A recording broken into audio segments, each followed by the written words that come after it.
Praise the Lord, mga kapatid. Amen. Sa mapagpalang umaga po sa ating lahat, mga kapatid. Amen. Napakasarap pagpuri sa ating Panginoon. Let us come to the Lord in prayer. Father, in the name of Jesus, we thank you, Lord, sa umagang binigay mo po sa amin.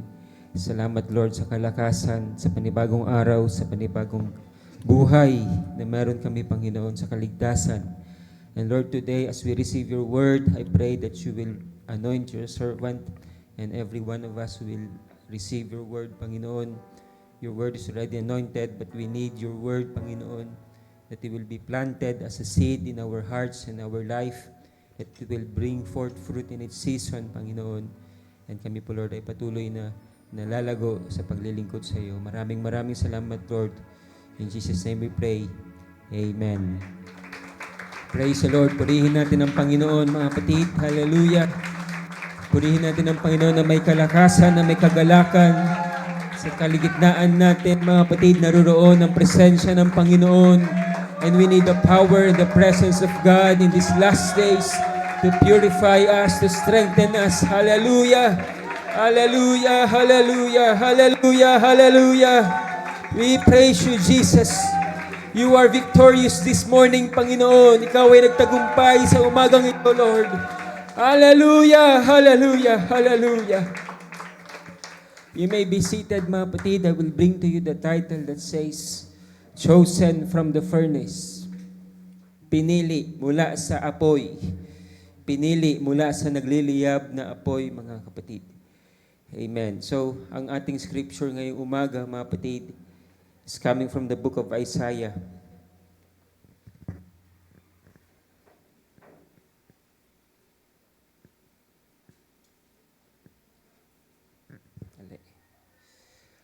Isaiah chapter 48 verse 10, mga kapatid, it says dito, Behold, I have refined thee, but not with silver. I have chosen thee in the furnace of affliction. Ulitin ko, mga kapatid, in verse 10, Behold, I have refined thee, but not with silver. I have chosen thee in the furnace of affliction. Amen. So, ang scripture na to, mga kapatid, going back in the book of Isaiah, this is the time, dahil sa kasalanan, mga kapatid, ng bansang Israel, sila po, mga kapatid, ay pinahintulutan ng Panginoon na sila po ay dadanas ng muling pag-uusig ng ibang bansa at dinala sila sa Babylon, mga kapatid, upang sila ay dadanas ng pagsusubok. Sila ay dadanas, mga kapatid, na muli sila ay magiging alipid at sila ay dadanas ng iba't ibang klaseng separation. Ang mga anak ay hiniwalay sa mga magulang. Ang iba, depende sa kakayanan ng anak. Ang iba ay naging mga wise people, kagaya nila Daniel, mga kapatid. Yung iba naman ay ginawang mga construction worker sa kingdom ng Babylon. Yung iba naman, mga kapatid, ay ginawang mga sundalo. And yan ay pinahintulutan ng Panginoon na maranasan nila dahil sa mga failure sa paglilingkod sa Panginoon, failure sa idolatry, at po dyan ay nakaranas sila ng ganong klaseng pagsusubok. However, in this context, mga kapatid, meron dyan ang commentary, I have chosen you, but not with silver, but I have chosen you in the furnace of affliction. May ibang commentary na nagsasabi, mga kapatid, na the reason why hindi silver or hindi gold ang ginamit dito, mga kapatid, but silver. Because according to sa mga kapatid nagtutunaw ng pilak, mas mataas na apoy, mas mataas na temperatura ng apoy ang kinakailangan para ma-refine ang pilak, mga kapatid. Hindi kagaya ng ginto, na ang ginto ay mabilis matunaw. However, ang pilak, mga kapatid, ay kinakailangan ng mas mataas na degree ng apoy upang ito ay matunaw. So, from that picture, mga kapatid, makikita natin na ang purpose ng Diyos, mga kapatid, when God has chosen us, ay hindi para idaan tayo sa isang nagliliyab na apoy na talagang walang kontrol, kagaya ng pag-isang pilak ang tinutunaw. However, mga kapatid, the temperature is just right, the fire is just right, The flame is just right to mold us. Amen. Kagaya ng ginto, na ang pag-refine ng ginto ay hindi naman kagaya ng pag-refine ng pilak na sobrang taas ng temperature na kinakailangan. Si Charles Spurgeon, mga kapatid, ay mayroong commentary about sa verse na ito, Isaiah chapter 48 verse 10. Sabi ni Charles Spurgeon, mga kapatid, "It is no mean thing to be chosen of God." Hindi masamang bagay na pinili ka ng Diyos. Hindi masama na ikaw ay pinili ng Diyos. Hindi, ano bang Tagalog ng mean? Anong pinakatagalog ng mean na pwede nating gamitin, mga kapatid? Karaniwan o kaya sa modern context kasi pag sinabing mean, pwedeng bullying. Diba? Pag sinabing you're so mean, it means bully ka, masama ka, o ang sama mo naman. Diba? Parang yun yung ibig sabihin ng word na mean, mga kapatid, especially in the younger generation. But Charles Spurgeon used the word, "It is no mean thing." Hindi ka pinili ng Diyos para bagambulihin ka ng Diyos, mga kapatid. God's choice makes chosen man choice men. Sabi ni Charles Spurgeon, ang choice daw ng Diyos ay ginagawa niya chosen people para maging choice men. Ano yung choice men, mga kapatid? Diba kapag sa karne, pag sinabing choice meat, it means the best quality, mga kapatid. It means hindi yun yung tira-tira. It means yun yung choice cut, yun yung pinili, mga kapatid, ng chef. Talagang hiniwalay yun, mga kapatid. Sabi pa niya, mga kapatid, "We are chosen not in the palace, but in the furnace." Pinili tayo hindi sa palasyo, kundi sa apoy.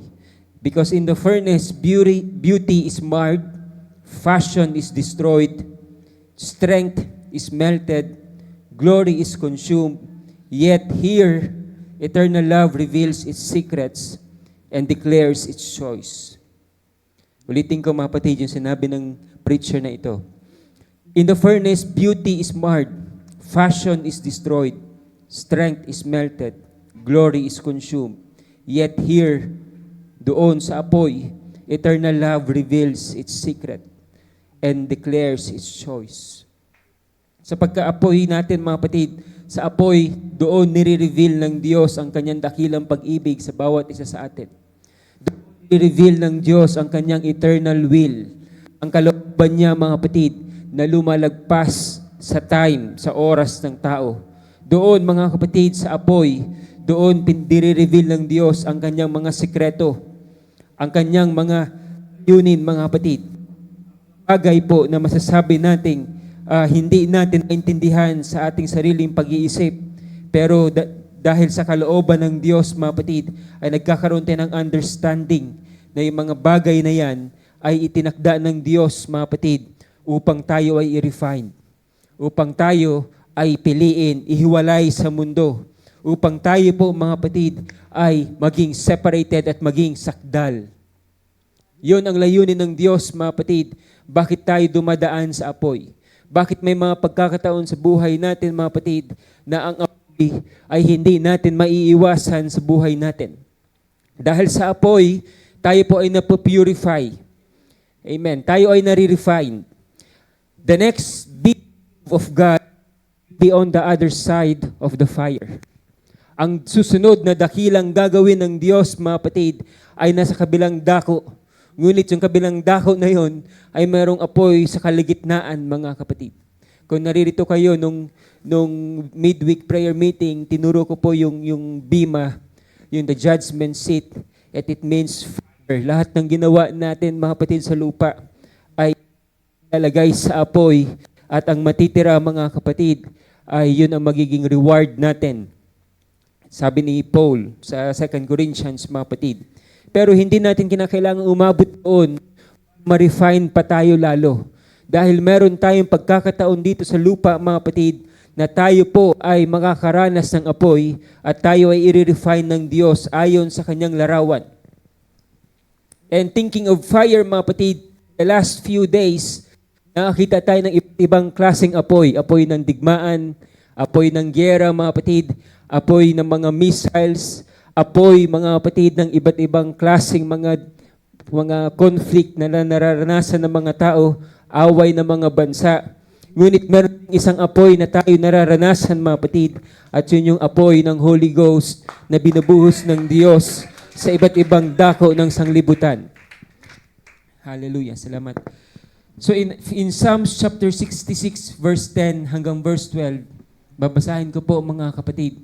For thou, O God, hast proved us, thou hast tried us, as silver is tried.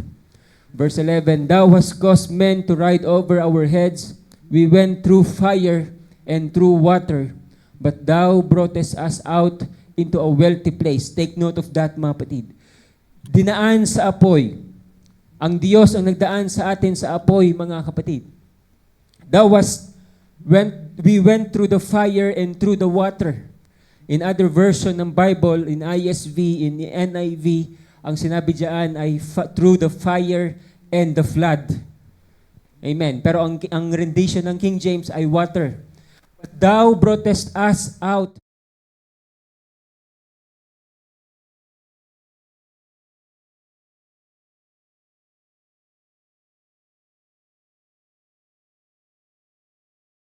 the side of the fire, mga kapatid.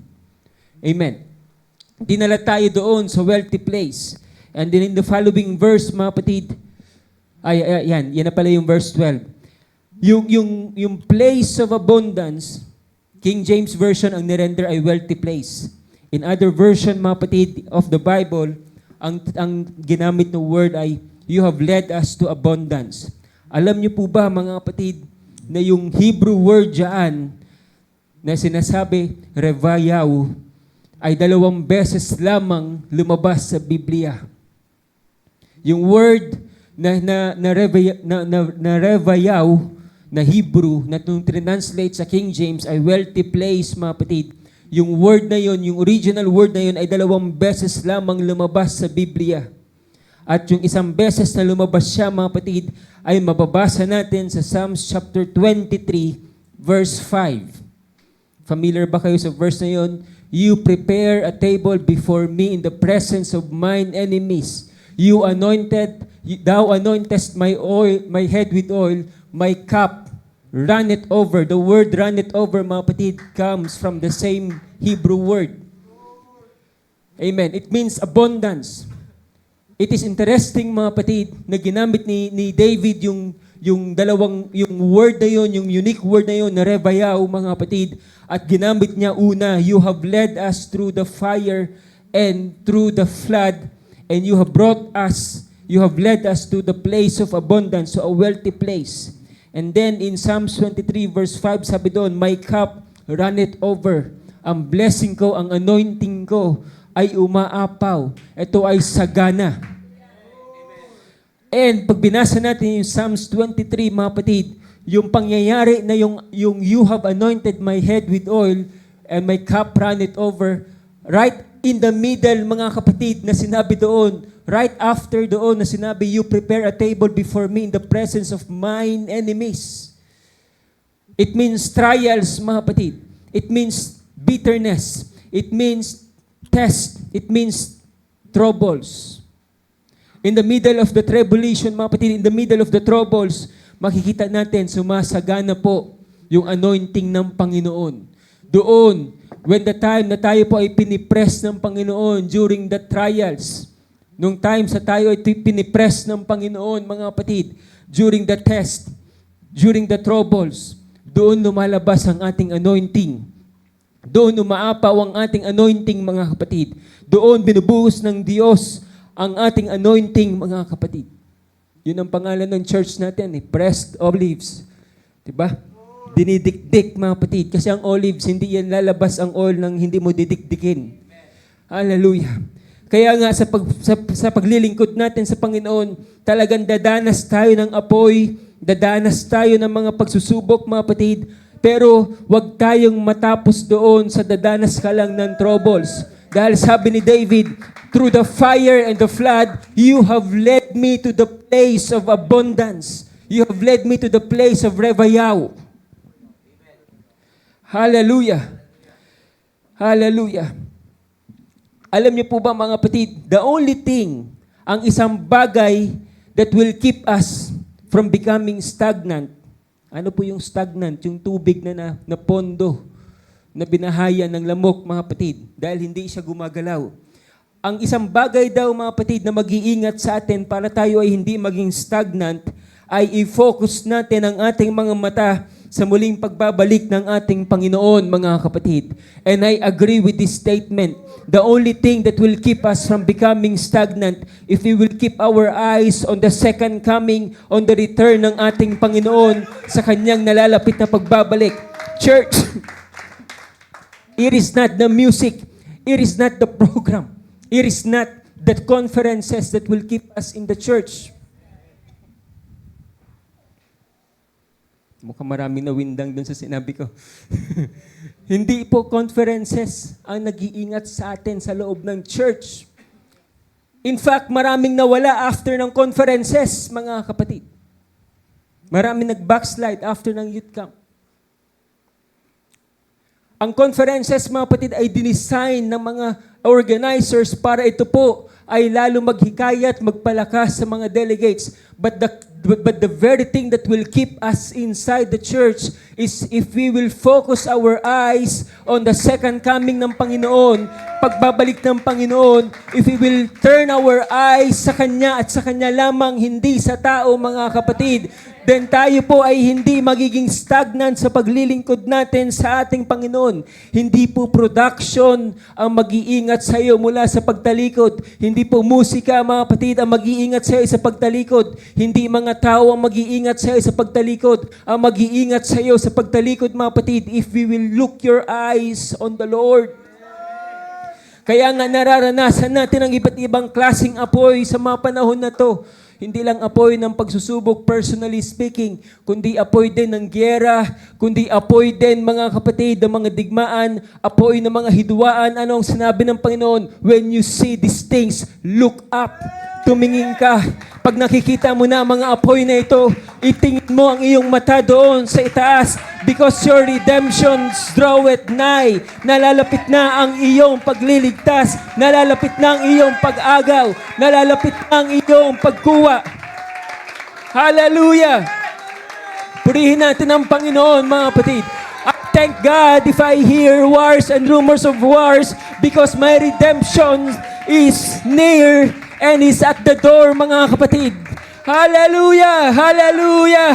And I thank God pag naiisip ko na malapit na siyang bumalik because all the trials that we are in are done, mga kapatid. Tapos na ang lahat ng pagsusubok. Tapos na ang lahat ng mga pigati. Tapos na ang lahat ng mga temptations ng kaaway. Hallelujah! Hallelujah! Dinadala tayo ng Diyos through the fire and through the flood. But you have to listen carefully. Kung ikaw ay lumabas na bitter person, you are one exit short. Alam mo yung magta-travel ka sa expressway, ang exit mo ay sabihin nating ano bang exit na magandang exit? Halimbawa, yung papuntang Calax. Diba? Pag malapit ka na doon at ang inilabasan mo ay isang exit short na lang, miss pa din yun, mga kapatid. Diba?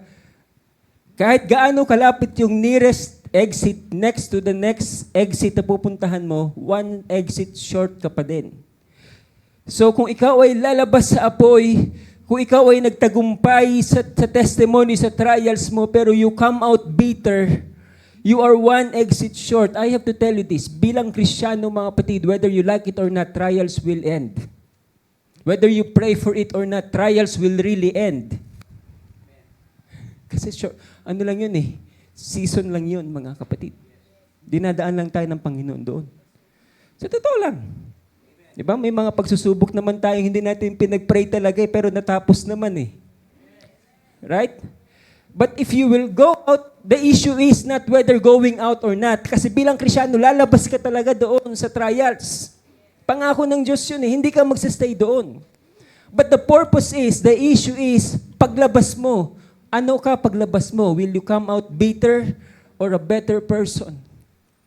Because if you will come out a bitter person, mga kapatid, you are one exit short paglabas ng trial mo. But when you come out a better person, mga kapatid, then you will have your testimony. Testimony talaga yon. And by the way, ang totoong testimony, mga kapatid, is not telling how hurt you are paglabas mo.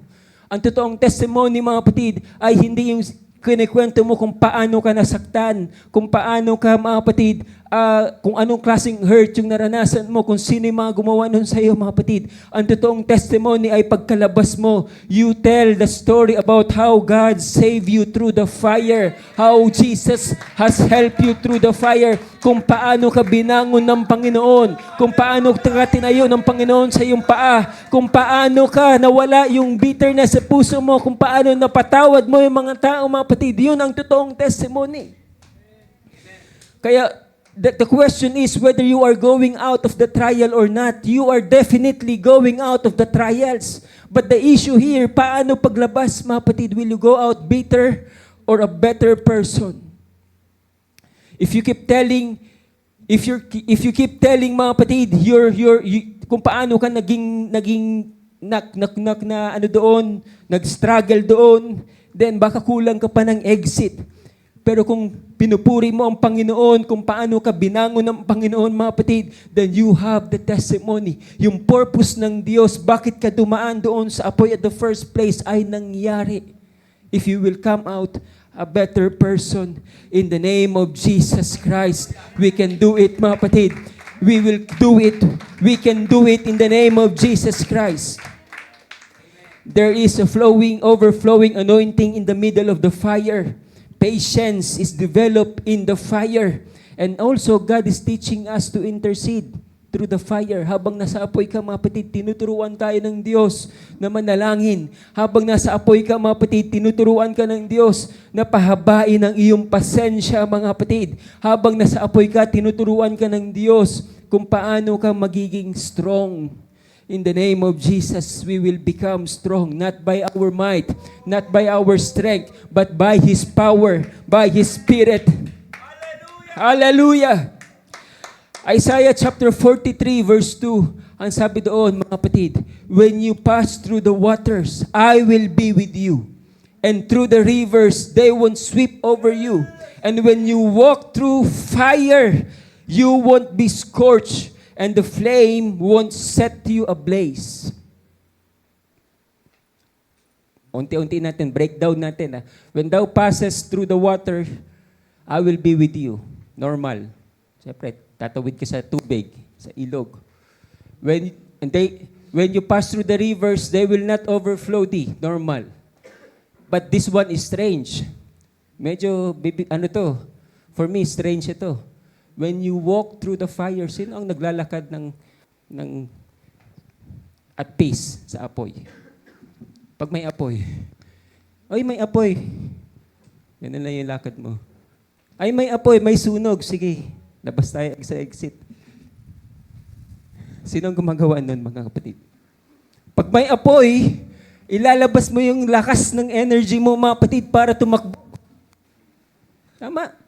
And in fact, minsan nakakaranas ang tao ng adrenaline na hindi nila kayang buhatin yung gamit, pero dahil may sunog ay nagagawa nilang buhatin.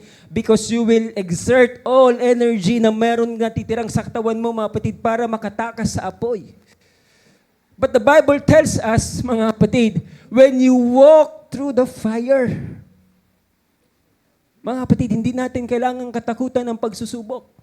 Hindi natin kailangan magmadaling makalabas sa pagsusubok. When you are in the fire, hindi mo kailangan tumakbo, mga kapatid. Pag nandoon ka sa mabigat na trials, you don't need to rush what God has planned, mga kapatid. Hindi mo kailangan madaliin yung inaabot ng Diyos ng oras para tapusin niya.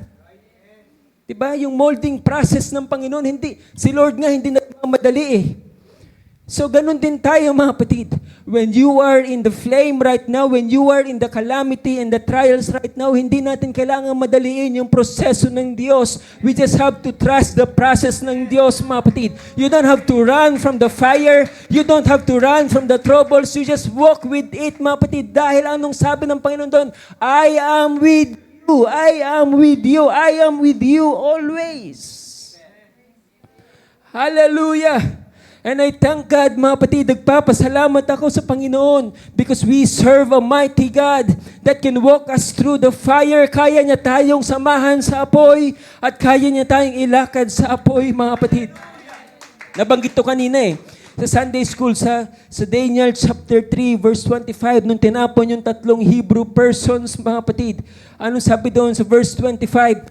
And he answered and said, Lo, I see 4 men running, jumping, ang sabi doon, walking through the fire, mga kapatid. Sino ba ang sa loob ng apoy? Sino ba ang nasa loob, mga kapatid, ng nasusunog na kwarto? Tapos ang ginagawa ng mga tao ay naglalakad lamang, mga kapatid. Why? Because the fourth is like the Son of Man who was with them. Jesus was with them, mga kapatid. Ando doon kasi si Jesus. Ando doon kasi ang Panginoon. You don't have to run from the fire. You just need to walk with Jesus, mga kapatid, through the fire.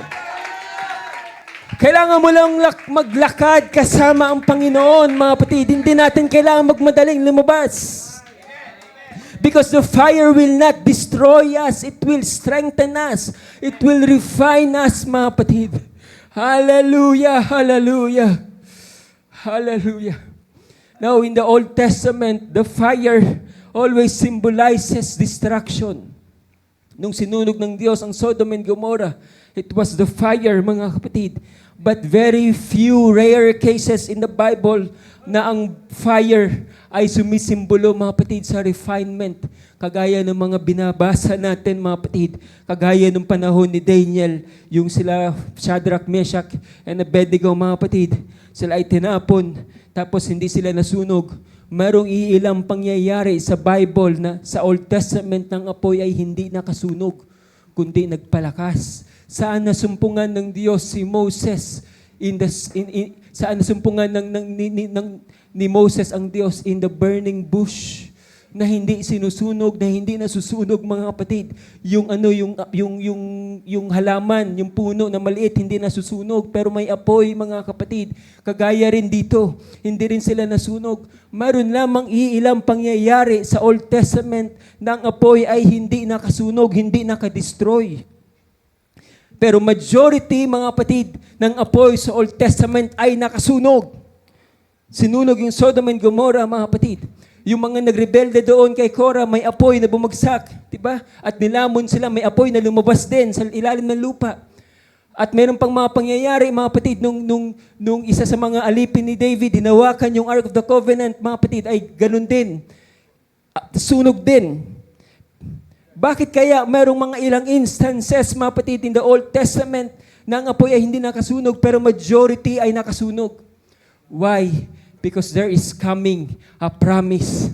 Merong pangako, mga kapatid, na pagdating sa New Testament, the fire will no longer consume us, mga kapatid. It will refine us. Merong pangako na wala sa Old Testament, pero nasa New Testament, mga kapatid. Ano ang sinabi doon? Matthew chapter 3, verse 11, I am baptizing you with water as token of repentance, but the one who is coming after me is stronger than I am.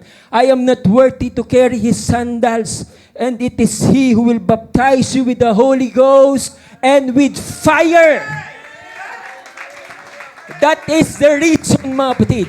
That is the reason bakit merong ilang pangyayari sa Old Testament ng apoy ay hindi nakasunog kundi nakaligtas. Hallelujah! Kasi pagdating sa New Testament, may pangako na ang Panginoon. And can I tell you this? Meron tayong pangako sa oras na to. Ang pangakong yan ay nararanasan natin sa oras na to. We are being baptized with the Holy Ghost and with fire, mga kapatid. And we receive the Holy Ghost and with the fire. And we receive the Holy Ghost and with the fire. Hallelujah! Hallelujah! Kaya nga pagdating sa Old Testament, sa New Testament, mga kapatid, we are standing on the promises of God. Ikaw ay nakatayo na sa apoy ng pangako ng Diyos. Yung Holy Ghost baptism, sabi sa Hebrews, ay hinahangad lang ng mga Old Testament saints. Sana sila mayroon nun. Pero sabi ng writer ng Hebrews, yung mga pinangako sa kanila, yung mga hinangad lang nila ay wala sa kanila, pero nasa atin, mga kapatid. At mas dakila ang meron tayo, mga kapatid.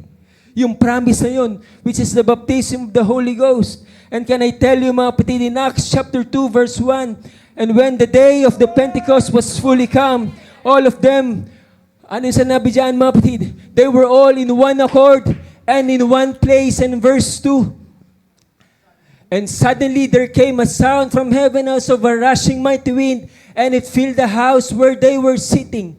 Verse 3, and there appeared unto them cloven tongues like as of fire. As of fire, mga kapatid.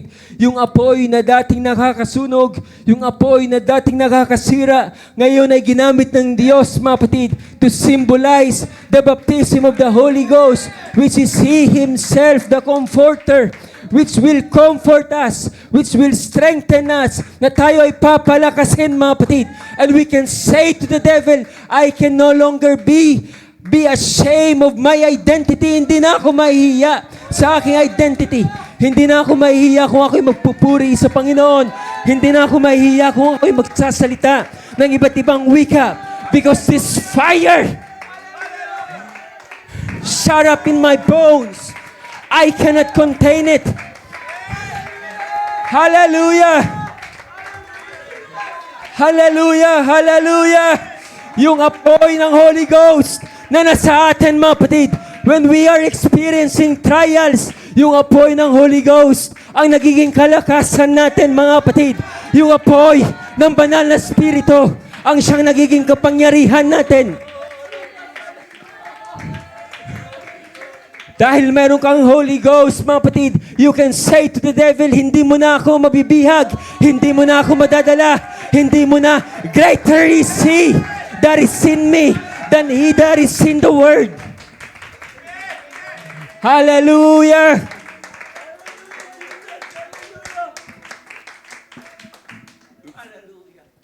Hallelujah! Dahil meron na tayong apoy, mga kapatid, oh, I feel the anointing. I feel the power of the Holy Ghost right now. Dahil meron kang apoy, mga kapatid, hindi ka papayag na basta-basta na lang sirain ng dyablo ang buhay mo. With the Holy Ghost, you can stand up on your feet and say to the devil, hindi mo na ako alipin sa araw na to dahil diligtas na ako ng Panginoon. And then can I tell you this, mga kapatid, ang pangako na yan ay para sa lahat, para sa lahat, para sa lahat, para sa lahat. Hihingin mo sa Panginoon, Lord, I need the power of the anointing of the Holy Ghost. And when you are ready, God is going to pour out the fire and God is going to baptize you with the Holy Ghost. Hallelujah, hallelujah, hallelujah, hallelujah. And through the fire, mga kapatid, tayo po ay pinili ng Panginoon. Doon sa unang verse, binasa natin, I have chosen you. Not from the palace, sabi ni Spurgeon, but I have chosen you in the furnace. Kaya nga napakahalaga yung prayer life natin, mga kapatid. Napakahalaga yung ating altar calling. Napakahalaga nung tayo ay napupuspos ng banal na Espiritu ng Panginoon. Dahil yun ang pagpili ng Diyos sa atin, mga kapatid. Yun ang pagpili ng Diyos sa atin. As I come in the conclusion, mga kapatid, today, we are facing many trials. We are facing many calamities. Kung papakinggan mo na lang ang mga balita ngayon, ay grabe. Kung titingnan natin yung paligid natin ngayon, ay grabe, mga kapatid. Ngunit meron tayong apoy na galing sa banal na Espiritu ng Panginoon na hindi tayo matitinag, hindi tayo madadala, hindi tayo madi-discourage, mga kapatid. Hindi tayo tatalikod, kundi tayo ay lalabas sa apoy, mga kapatid, na mas dakila pa sa mga pagpasok natin mula nung tayo ay naligtas sa Panginoon. Mas dakila pa yung mga ginawa ng Panginoon, mga kapatid. Mas dakila pa yung meron tayo ngayon. And that is through the fire of the Holy Spirit. Hallelujah, hallelujah, hallelujah. Hallelujah, hallelujah. I challenge you mga kapatid. Use that fire in you. Gamitin natin yung apoy na yan. Gamitin natin yung prayer natin mga kapatid. Ipanalangin natin mga kapatid kung pagod ka na sa ginagawa ng dyablo.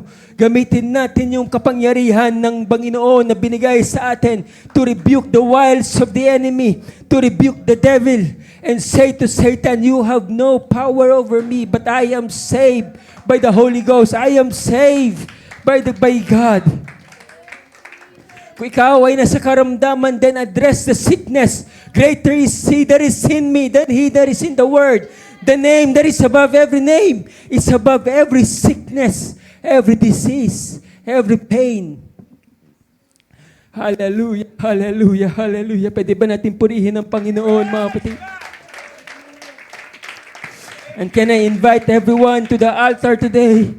Hallelujah. Let us not allow ourselves na papatayin ng apoy. Let us not allow ourselves, mga kapatid, na ang apoy ay mamamatay sa church.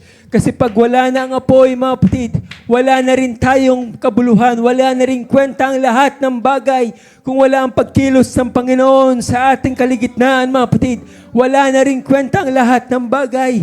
Kaya kailangan natin, mga kapatid, ang apoy ng Panginoon. Kailangan natin ang Holy Spirit sa araw-araw. Hallelujah. Kailangan natin, mga kapatid, ang ating Panginoon. Hallelujah. When we face through the trials, through the pain, we endure because we have another fire. And that is the fire of the Holy Ghost. That is the fire of the Holy Spirit. Hallelujah, hallelujah, hallelujah. Hallelujah, hallelujah, hallelujah. I-take advantage natin ang lahat ng pagkakataon na mayroon tayo to be refreshed with the Holy Spirit. To be refreshed with the Holy Spirit. Hallelujah. Hallelujah, hallelujah. Every opportunity na meron ka, magpakapuspos ka sa banal na Espiritu ng Panginoon. Dahil yan ang kapangyarihan na magliligtas sa atin, mga kapatid. Ang kaaway ay may apoy din, pero kailangan natin din ang apoy ng banal na Espiritu.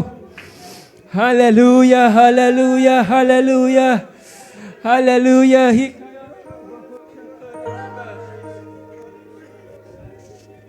Hallelujah, hallelujah. I challenge you today, mga kapatid, magpakapuspos tayo sa banal na Espiritu ng Panginoon sa umagang ito. Hingin natin sa Panginoon ang kanyang pagpuspos ng banal na Espiritu sa umagang ito. Hallelujah, hallelujah.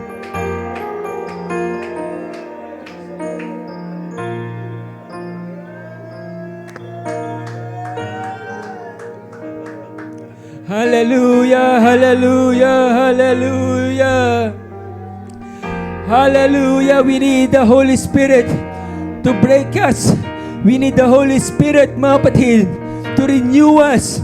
We need the Holy Spirit to walk us through the pain, through the trials, and through the fire of the Word, through the fire ng mundo, mga kapatid.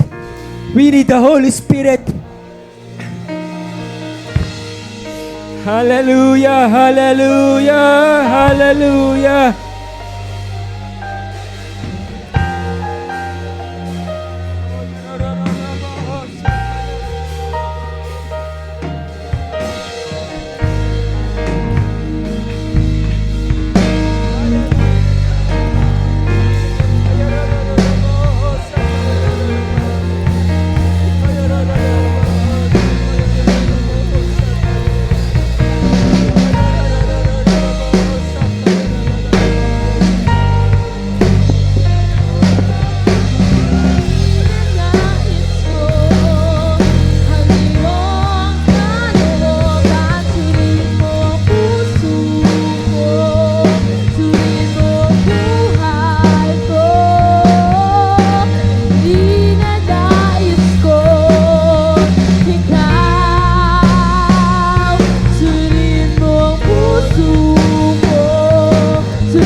Hallelujah. Sige, magpakapuspos tayo sa Panginoon. This morning, kapatid, the power of God is in this place. Hallelujah.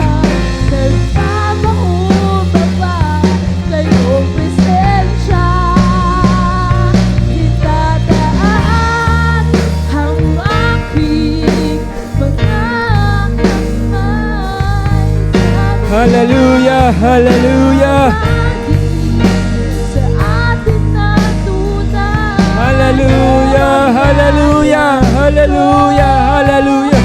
Ay pusong basag, nagpapahumbaba sa iyong presensya. Suriin mo puso ko, suriin mo buhay ko.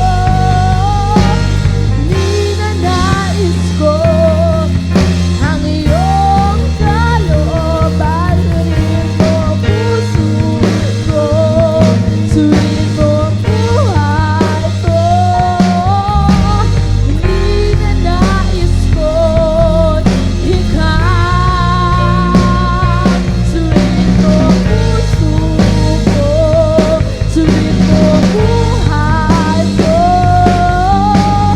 Ninanais ko ang iyong kalooban. Suriin mo puso ko, suriin mo buhay ko.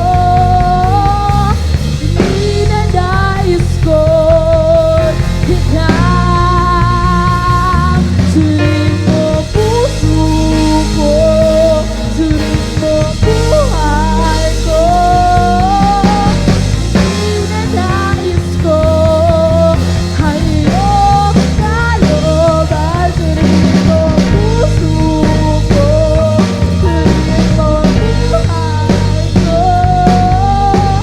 Ninanais ko ikaw. Idadaan ang aking pagkakalman sa Diyos na mapagin sa atin na tunay. O ang nalay ko ay pusong basag, nagpapahumbaba sa iyong presensya. Hallelujah. Oh God, minister to us.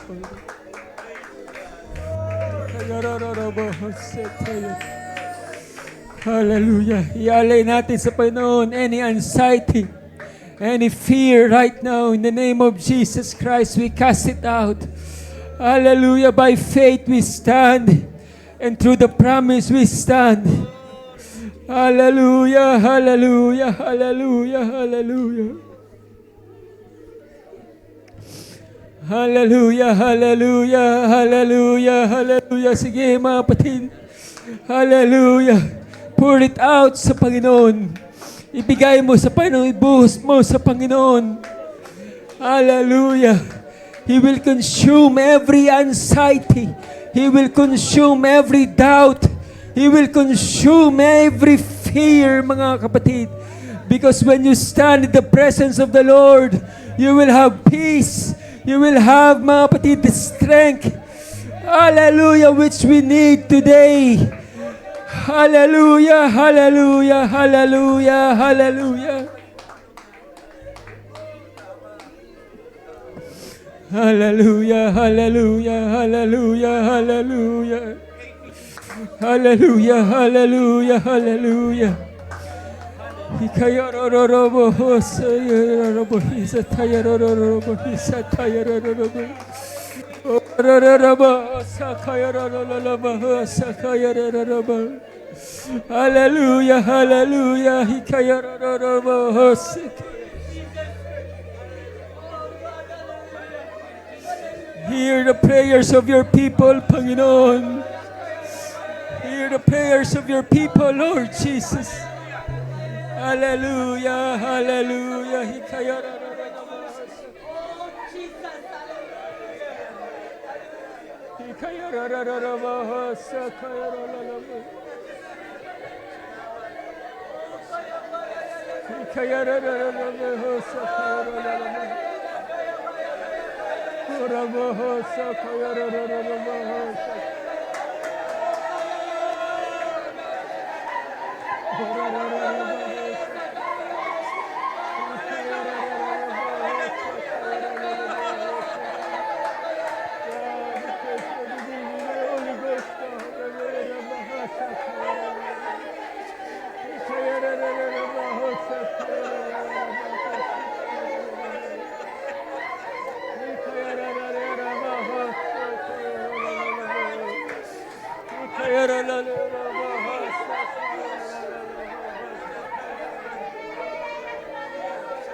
Hallelujah, hallelujah, hallelujah, hallelujah, hallelujah.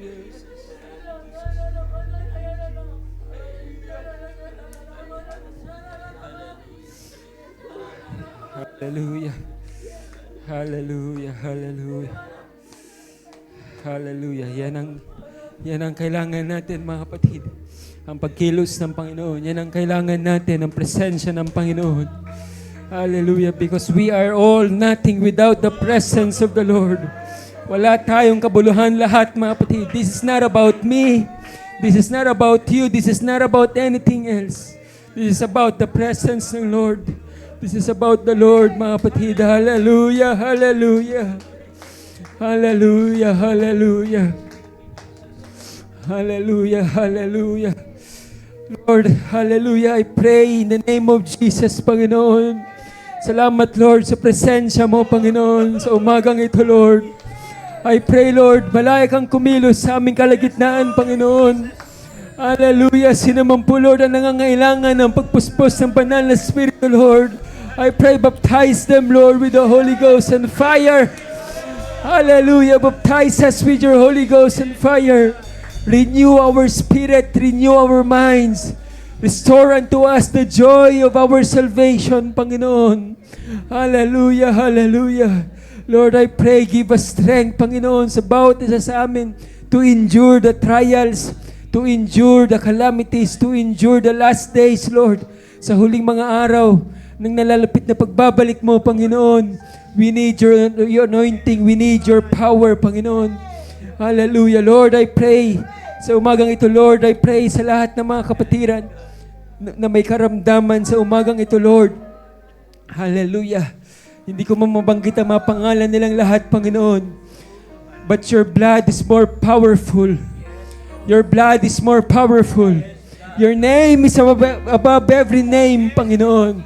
Your name is above every name. You can do all things, Lord. You are the God of the heavens and the earth. You are the God that creates everything, Panginoon. Everything bow down before your name, Lord Jesus. Aking tinataas, Lord, lahat ng karamdaman, Panginoon, ng mga kapatiran right now, in the name of Jesus Christ, by the authority of your word, Lord, destroy every sickness. We cast out every sickness, Lord, in the mighty name of Jesus Christ. Hallelujah. Sinasabi ko sa lahat ng karamdaman, wala kang karapatan sa oras na to, sapagkat sa pangalan ni Jesus, ikaw ay pinapalayas namin. In the name of Jesus Christ. Hallelujah, Lord. We cast out every sickness. And Lord, we receive healing in the name of Jesus Christ. Tinatanggap namin ang kagalingan. Tinatanggap namin ang kalakasan. Tinatanggap namin, Lord Jesus, ang testimony, Lord, na ikaw ay patuloy na nagpapagaling, Panginoon. Maraming salamat, Lord. In the mighty name of Jesus Christ, pagpalain mo, Lord, ang mga kapatid ko sa pag-uwi nila, Panginoon. Ingatan mo kami sa buong maglinggong ito, Lord. Pagpalain mo, Lord, ang lahat ng trabaho, lahat ng negosyo, Panginoon, ng aking mga kapatid. Right now, in Jesus' mighty name, I pray. Let us all say Amen. Praise the Lord, mga kapatid. God blesses every one of you.